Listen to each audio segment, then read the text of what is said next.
Hello, good evening. Welcome to this week's episode of Your Manchester. Hope you're all keeping well. Long time no see, eh? And I hope you're all keeping warm as well. Did we all see the snow yesterday? Has a lot to answer for. It is freezing out there, so the best thing to do, stay in this evening with this week's episode of Your Manchester.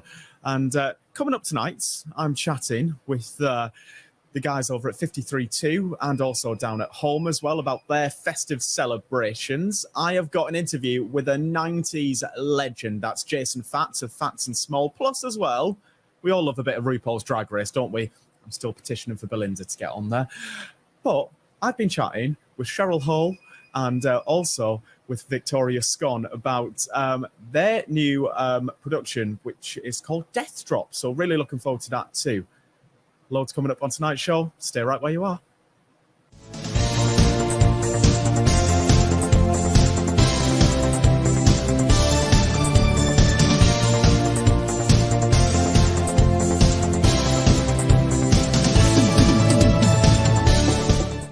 And well, kicking off the first of our festive goings on this evening, I want to know what's going on down at 53.2. Let's chat to Alex and Simon from 53.2. Good evening to you both. Hello. How you doing? You okay? How are we both doing? Very, very good. Very well. Yeah, absolutely. Getting ready for Christmas. Getting ready for Christmas. That's what I like to hear. Have you got your decks up yet? We certainly have. Yeah, very, very Christmassy. Oh, exciting stuff. Yeah. So, down at 53.2, what have you got going on? Let's get straight into it. Well, in the bar. Oh, well, Alex has gone straight in with the flyer. So, bit of promo. We've got Realms of Glory coming up, which is our Christmas show, which opens next week. Runs from the 14th to the 22nd of December, and is a brand new musical for any musical theatre lovers out there. It's very festive, brand new score, all that kind of stuff, toe-tapping brilliance.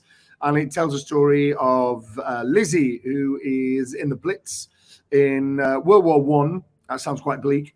It's very funny. It's very cute.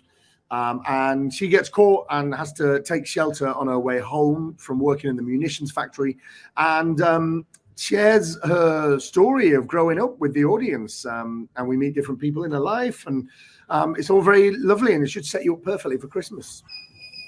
I mean, when you first said it sounds a bit bleak, I did think, is this going to set me up for Christmas?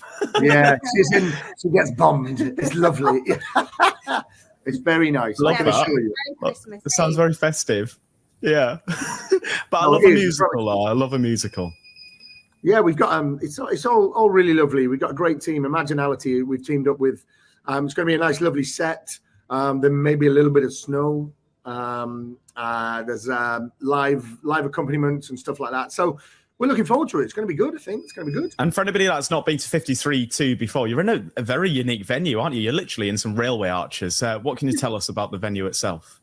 Well, you can see, obviously, from behind us as well, this is basically the interior. So we're in two arches on Watson Street, which is right next to the Hilton for geography.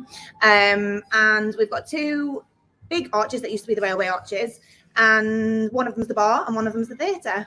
So yeah, you should come down whenever you can. We like to think of them as being quintessentially Mancunian, don't we? They're the exposed brickwork that everyone loves in Manchester. Yeah, it's very. I was just about to say we love a bit of exposed brick in Manchester, yeah. Don't we? We can't actually cover the brick up because it's a Grade 2 star listed building. Oh. So it plays in our favour because it's absolutely stunning. It's really, really beautiful. And it's lovely. Yeah, don't touch it. These days. So we've got the heating on, mulled wines on, hot chocolates are on. Yeah. We've obviously got the Christmas show, so it should be a fun month, really. And on the 8th of December, which I'm really excited about, we've got a new cask. For the first time, we've got a cask ale on called Rain Beer. Who doesn't love a pun? So that's coming on the 8th. Nice, tasty Christmas bev, just in time for Realms of Glory. If anything, just go down for a drink. Yeah, absolutely. Yeah, definitely. So as we look ahead to the new year, can you give us any teasers of what you guys have got coming up as well?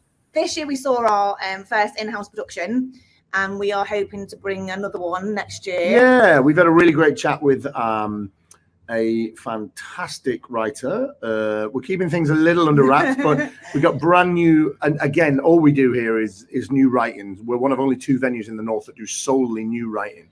So everything we do here you won't have seen before, which is great. We've got a brand new play coming, hopefully in September. We've got a bit of a transformation coming to the theatre with a play which surrounds an all-female netball team. That should be earlier on in the year. Offcut Festival is rumoured to come back. We've got Map 48. Map 48 is happening in January. Yeah, 20th to the 22nd of January. Which That's is our 48-hour film competition. We're still looking for writers and directors for that. Yeah. So if you're interested, have a look. Sign up. Check it out. Why not? And so if anybody wants to see anything you've got going on over this festive season, where can they get their hands on tickets? So everything is online as always. We always put it on socials as well. So if you're following us on socials, we're on everything: Facebook, Instagram, and Twitter. But everything, if you wanted to collective, it's online. So 532.com/what's on. You know what to do. Head over to the website and get booking tickets. Simon and Alex, thank you very much. Thanks for having us. Happy Christmas. Merry Christmas. Oh. Looks fantastic, doesn't it? Well, they've got loads of great stuff on, but so does Home as well. And I'm really excited to be talking to Remy from Home Manchester now. Hello, Remy. Hi, how you doing, guys? Sorry for the low count. How are you doing? I'm good, just working. You getting in the Christmas spirit? Yes, definitely. Oh, you sound so enthused by it. Oh, no, I'm very much infused. I'm very much ready to go, ready and rearing. Definitely, that's me. That's what I like to hear. So what can you tell us what's coming up at Home this Christmas? So, yeah, we've got quite a few things.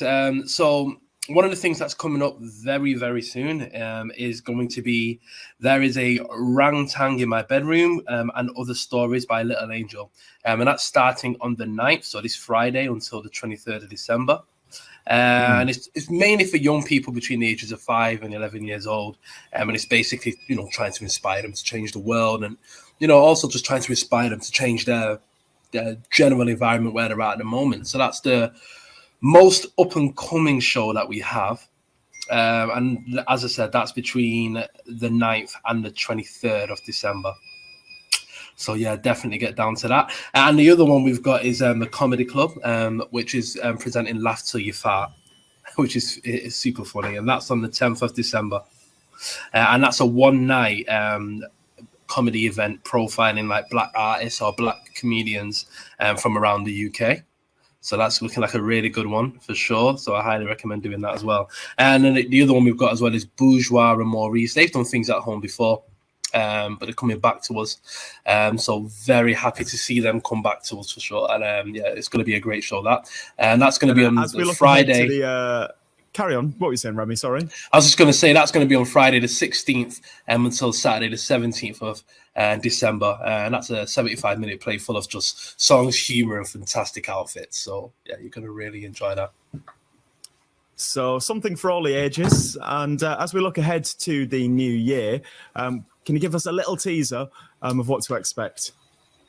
It's a variety. Well, Home generally does a variety anyway of shows and events all around the venue, and even in Manchester as well, in other areas of Manchester. So what you can expect is a variety. You can expect excitement. You can expect joy and happiness from a lot of the productions that we're putting on. It's a time to be festive, and yeah, the shows definitely reflect that. Through the myriad of there you go. You've got things that they do. Got a right royal variety of shows coming up over the next couple of months at Home. Thank you very much for speaking to me today, and have a wonderful Christmas. You too. Have a good day. Thank you.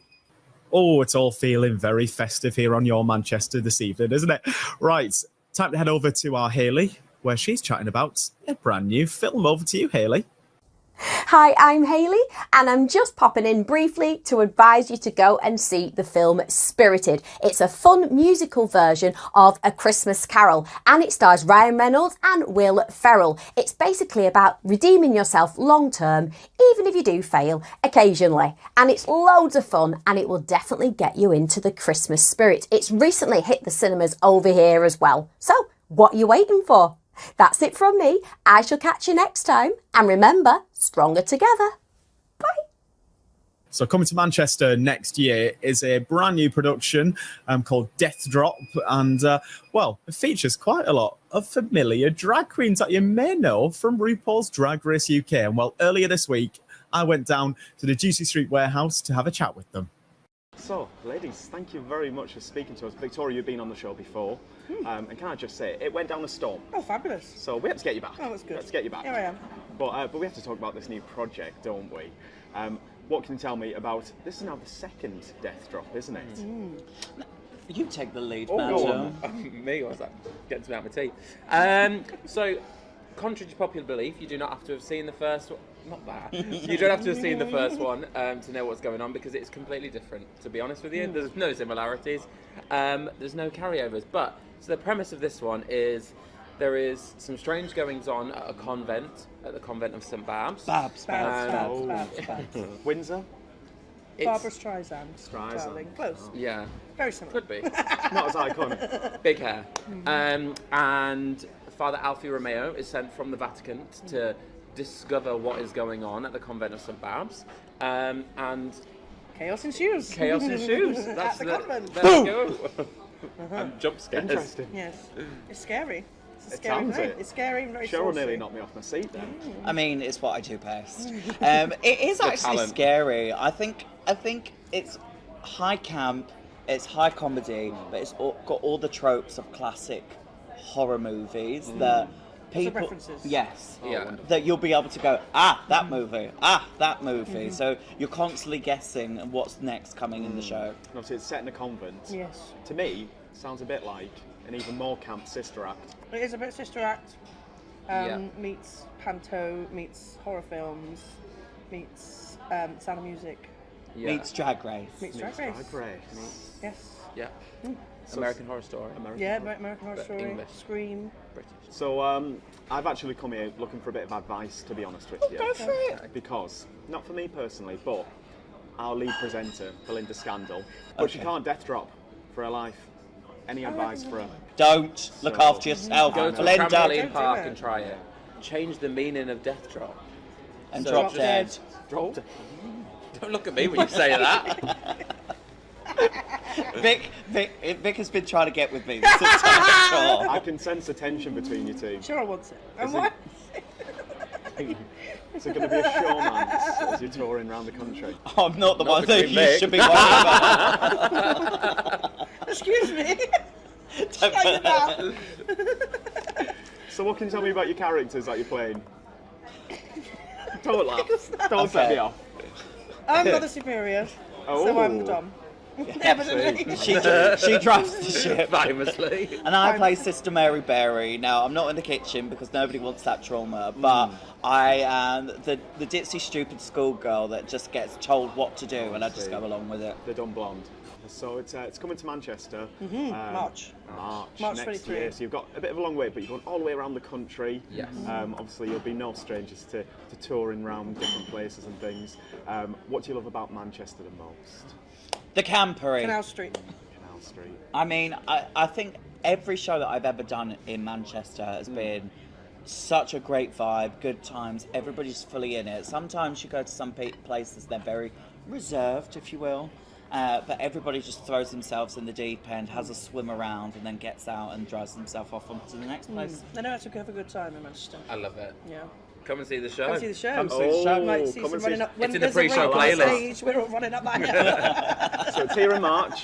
We're really looking forward to Yes. it. Oh, we're going to have a camp Yes. all time. Thank you very much, ladies. Thank you! So joining me in the studio now is author Nicholas Royal, who is here to tell us about his brand new book. And this is Manchester Uncanny. And the idea for the series is these are the cities that I've lived in, London and Manchester, and next year, Paris. So I was going to actually ask what your connection to Manchester was. Do you still live here now, or perhaps? I live here now most of the time. I'm based in Manchester, but I also spend some time in London. I was born in Manchester, went to school in Manchester and all the rest of it, but then went to London to go to university and stayed there for 20 years. Came back, and so now I'm mostly in Manchester. So you know the area quite well. Then. Yeah, I love it. I love it. So, so how's it feel to sort of then put all of your knowledge of the area into your own works? Well, I walk a great deal. I walk until recently. I was walking about 10 miles a day for the last 18 months, and then I did my legs in because I only really write about the places that I know really, really well, and I can only get to know places really well by living there. So I write about what I know. So what can we expect from Manchester Uncanny then? Well, some very strange stories, funny stories, lots, sort of contrast between Manchester then, i.e. when I was growing up in the 70s, and Manchester now. So different, completely different. I'm going to put you on the spot here. Okay. Can you give us a little dramatic reading of a little bit of it? Okay. I'm very happy to be on the spot. This is The Apartment. It's the last story in the book, and it's one of the 3 that were written especially for the book. Go on. And so what, a couple of paragraphs? Yeah, go for it. It begins like this. It's not as if I never hear voices. 3 young men live in the flat under mine, so of course I hear voices. But these voices sound as if they're coming from the floor above. Radcliffe Court is in Rusholme, hidden away so effectively between Appleby Lodge and the Brighton Grove allotments, you'd almost think someone wants to keep it a secret. From the 2nd floor, you can enjoy views of the toast rack and the grammar school. Only from the windows, though, as there are no balconies, unlike at Appleby Lodge. I would have liked a balcony. In fact, I would have liked a flat in Appleby Lodge with its modern styling, its Grade 2 listing, and its blue plaque for Sir John Barbirolli, but there weren't any for sale. There was one at Radcliffe Court and it had 2 bedrooms. I live alone and have no children, but what I do have is a lot of books, their number increasing all the time. Oh, I like that. You really set the scene. I was like getting into that then. I felt like I was just like, getting cozy. Look, dim lighting. That's the idea, in front of me. Yeah. I like it. Obviously, you mentioned a lot of Rusholme and things. Yeah. So how can people get their hands on a copy of your book? They could go online to the website of my publisher, and they're called Confingo Publishing. Very easy to find. I mean, there are other ways, but that's the best way. It's the best way for the publisher if you buy direct from them. Fabulous. Want to get your hands on this? It's Manchester Uncanny, written by the fantastic Nicholas Royal. Thank you very much. Thank you very much, Michael. Now, if you know me, you'll know that I love a throwback tune. And one thing that got me really excited was hearing that next year there's going to be, well, it's described as the biggest disco. And it's an event packed full of 90s and noughties icons. They've got dancing robots, they've got glitter balls and pyrotechnics. What's not to love? And well, I'm so excited to be joined right now live by Jason Phats of Phats and Small. Hello to you, Jason. Hello, everybody. Sorry, I was adjusting my seat there. If anyone could see me kind of disappearing out. You've got to turn around. That's what you've got to do. There you go. See what I did there? Wonderful. So, you obviously you'll play these sorts of events all the time. These throwback events are immensely popular over the last couple of years, aren't they? Why do you love doing them so much? It's just wonderful to kind of get out and sort of see that sort of continued appreciation for the house music scene, the people that were there, not right at the beginning, but at the, sort of in the early days, in the birth of it all during the, the 80s and the 90s. And to be honest, these events, the biggest disco events, are pretty spectacular. The stage production, the lineup, and the way that they do it is they kind of keep the gig kind of rolling throughout the period of the whole event. There's no sort of stop and clear the stage. It's just non-stop. Like you said, pyrotechnics, light show, video screens. And it's just full on. It's just and I think that sort of keeps that energy going. And plus, there's a lot of enthusiasm now with everything that's happened in the last few years. People are just I think everyone's turned it up to about 12 or 13 on the enjoyment level. So yeah, it's fantastic. You're on stage alongside loads of other iconic acts. Who are you most excited to be performing alongside?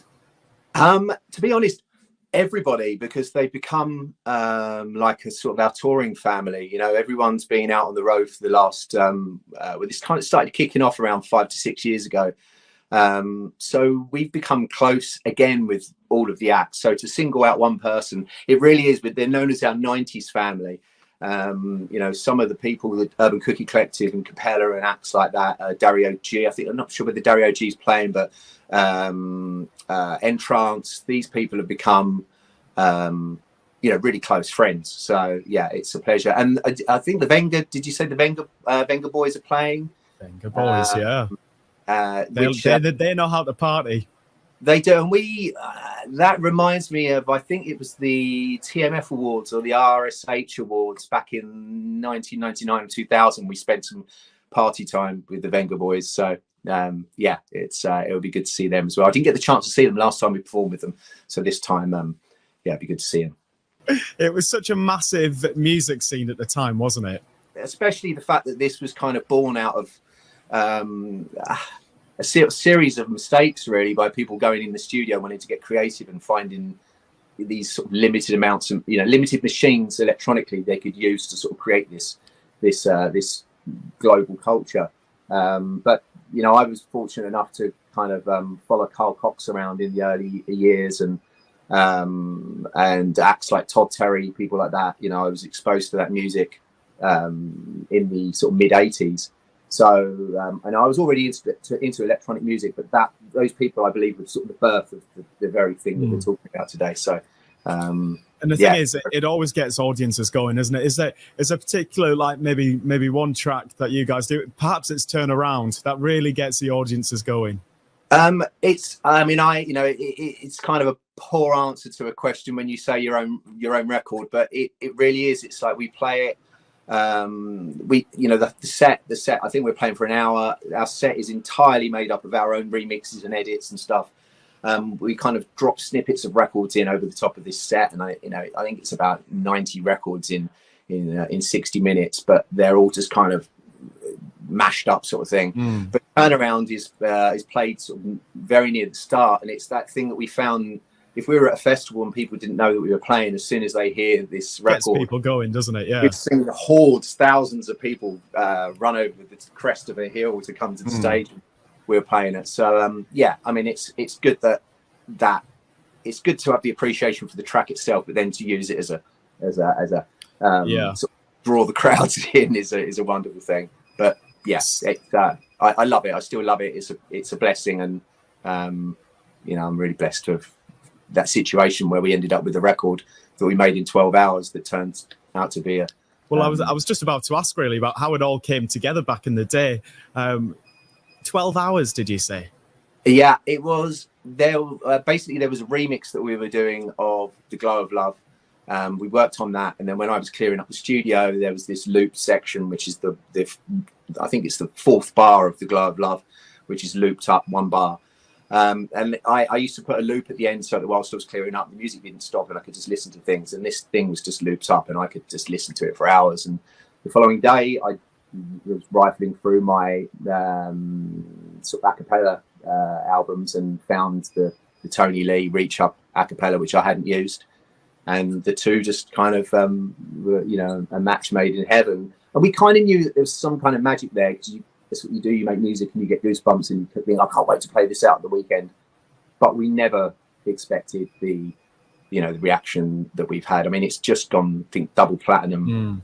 In Europe, it's so yeah, it's in France and Belgium. We've just got gold awards, platinum in the UK, and double platinum in Europe. So just iconic, though, isn't it? It's just one of those things that even still today people will listen to. So it's coming to Glasgow and Leeds. When are you going to get yourself to Manchester? I'm in Manchester on New Year's Eve. Look at that, New Year's Eve. Where can people see you? At the Albert Hall. Albert Hall in Manchester. I believe it's the Albert Hall in Manchester, New Year's Eve. But also, like I said, the biggest disco next year in Glasgow and Leeds. You don't want to miss it. Thank you very much, Jason. Also, I just got to mention as well, that if you come to these parties next year, you get to hear or see exclusive versions of. We've been working on an album now for about 4 years. We were working on it prior to lockdown. We had like 40 tracks that we kind of have chosen the top 14. We're now re-recording those because it's been a while. It was due to come out just when lockdown happened. But yeah, so that's coming out next year. It's the new Phats and Small album. Fantastic. With a new singer. New material. That's what we like to hear. Collaborations with many kind of established musicians. So yeah, I mean, check it out. But you guys will be the first to hear it. So yeah. Oh yes, that's what we like to hear. You're Manchester first. You'll have to come back. Absolutely. Cheers, Jason. Have a great Brilliant. Christmas. Thanks very much. You too. What a legend, eh? Love a bit of Phats and Small. And well, can you believe it? That's the end of today's show. It's been jam-packed, hasn't it? But it's flown by. And well, don't forget, Your Manchester is now twice weekly. We're on every Wednesday and Sunday at 8 p.m. And well, on this coming Wednesday, myself, Belinda, and Mark Llewellyn get ourselves along to Bar Pop on Canal Street for a bit of festive bake-off. You do not want to miss that. It is going to be such a laugh. So, have a wonderful rest of your weekend and enjoy the beginning of next week. We'll see you on Wednesday for another edition of Your Manchester!